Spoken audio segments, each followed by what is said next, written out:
28 aprel 2025-yil.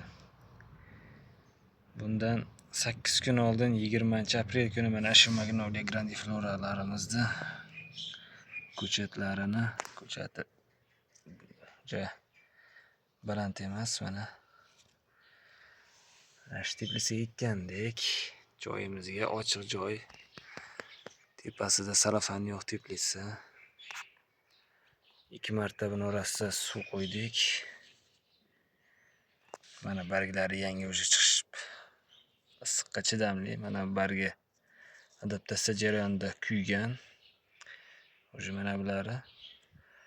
Mana bugun havo pashti 40 darajaga yaqin issiqroq, yaxshigina issiq. O'zlarini yaxshi his qilyapti.